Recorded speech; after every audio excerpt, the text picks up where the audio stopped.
ओम नमः शिवाय भक्तों, आप सभी का स्वागत है हमारे YouTube चैनल श्री शिवाय ज्योतिष सेवा संस्थान पे। आज हम बात करेंगे हस्तरेखा के बारे में। हस्तरेखा के बारे में कैसे क्या होता है आप स्वयं समझ सकें या किसी हस्तरेखा विशेषज्ञ से आप कैसे समझें। आपके जीवन में क्या घट रहा है, कैसे घट रहा है और कब क्या होगा।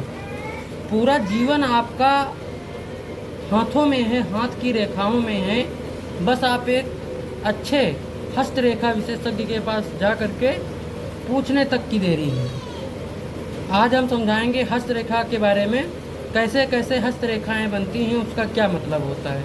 तो हम आ चुके हैं हस्तरेखा। एक चित्र बनाया है अपने कॉपी में, हाथ का चित्र है, जिसमें हम जानेंगे कौन सी रेखाएं हमारे जीवन में कब बनती हैं और कब बिगड़ती हैं और कैसे कैसे सुख देती हैं, कैसे कष्ट देती हैं, कौन सी चीज़ की होती है। सबसे पहले हम बात करेंगे जीवन रेखा की। ये जीवन रेखा जो है ये आपके अंगूठे के पास से शुरू होकर के और यहाँ पे ख़त्म हो जाती है। आप ये हाथ मान लीजिए, यह आपकी कलाई है और यहाँ पे ख़त्म हो जाती है। ये जीवन रेखा है। अब किसी किसी का क्या होता है, जीवन रेखाओं में यहाँ पे कट आ जाते हैं, ऐसे कट आ गए, या यहाँ से एक रेखा होती हुई ये आ गई। इसका सीधा सा अकाल मृत्यु का योग बनता है जब ऐसे जीवन कटते हैं। बाकी यहाँ कटती रहती हैं, अल्पे रहती हैं, उससे कोई मतलब नहीं है। ठीक है, अल्पे अलग अलग समय पे रहती हैं जीवन में, वो सभी के रहती हैं। ये आपका जीवन रेखा हो गया। इसके बाद आप बहुत सारे लोग शादी के लिए परेशान रहते हैं, कब शादी होगी, कब क्या होगा। तो उसके लिए हम बता दें, शादी का जो ये रेखा आती है आपकी मस्तिष्क रेखा, ये बन के आती है ऐसे।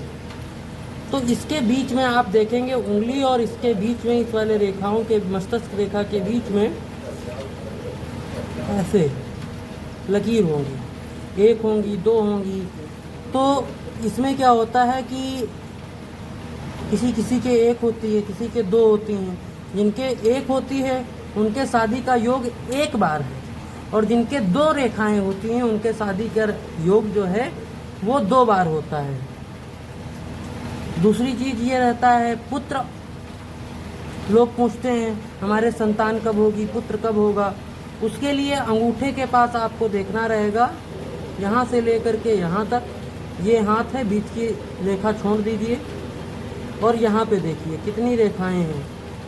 बहुत सारी रेखाएं आपको मिल जाएंगी, जिसमें कि बहुत सारी रेखाओं जो बनी होंगी उन पे कट लगा होता है, बीच से निकल जाता है ऐसे ऐसे, कभी एक दो। तो ये रेखाओं से जो कहीं से कटी नहीं होती हैं, आपको स्पष्ट दिखाई देती हैं, वह पुत्र, इस तरफ का पुत्र के और इस तरफ का पुत्री के रेखाएं होती हैं हाथ में। प्लस भाग्य रेखा ये होती है आपके जीवन में धन कहाँ है। अब इसमें सबसे बड़ी चीज़ है, जिनका भाग्य के बारे में जानना चाहते हैं, वो यहाँ पे कभी कभी ये रेखाएं जा रही होती है ये, और बीच में एक रेखा यहाँ से आकर के ऐसे काट के निकल जाती है ऐसे। इसके बारे में जब आप जानेंगे तब ये देखेंगे जो जहाँ पे काट रही है, किस स्थान पे काट रही है, कौन सा बिंदु बन रहा है, वहाँ पे अलग अलग इसके मतलब होते हैं। मान लीजिए आप चंद्र की तरह काट रही है, ठीक है, आधा चंद्र। इसका मतलब ये है कि आप 25 साल की आयु के बाद में आपका भाग्य साथ देगा, और यहाँ पे किसी किसी का ऐसे करके कोठा बंद हो जाता है रेखा, यहाँ से शुरू हुई ये गई प्लस एक और कट गई। इसका मतलब एक अच्छा धन आप संजो कर रख पाएंगे अपने जीवन में। और किसी के ऐसे बनने के बाद ऐसे कट जाता है, इसका मतलब ये है कि आप बनाएंगे बहुत कुछ और वो कट जाएगा। ये हस्तरेखा के। उसके बाद की बात हम करते हैं शंख और चक्र की।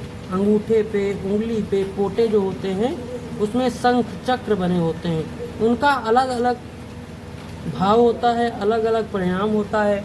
वो जब आप किसी हस्तरेखा विशेषज्ञ से जब आप बात करेंगे, पूछेंगे, तब उसका मतलब बताएगा कि कौन सा शंख चक्र किस आपके ग्रह में बैठा हुआ है। मान लीजिए अंगूठे में चक्र है, उसका अलग मतलब है, अलग अलग उंगलियों में है उसका अलग है, ठीक है। आपके तर्जनी में है, मध्यमा में है, उसका अलग अलग मतलब होता है। तो इस प्रकार से आप अपने हस्तरेखा के बारे में आप स्वयं ही जान सकते हैं। अगर आप लोगों को कोई समस्या होती है तो आप हमसे संपर्क भी कर सकते हैं, निःशुल्क हस्तरेखा देखते हैं। आज की वीडियो में इतना ही, धन्यवाद।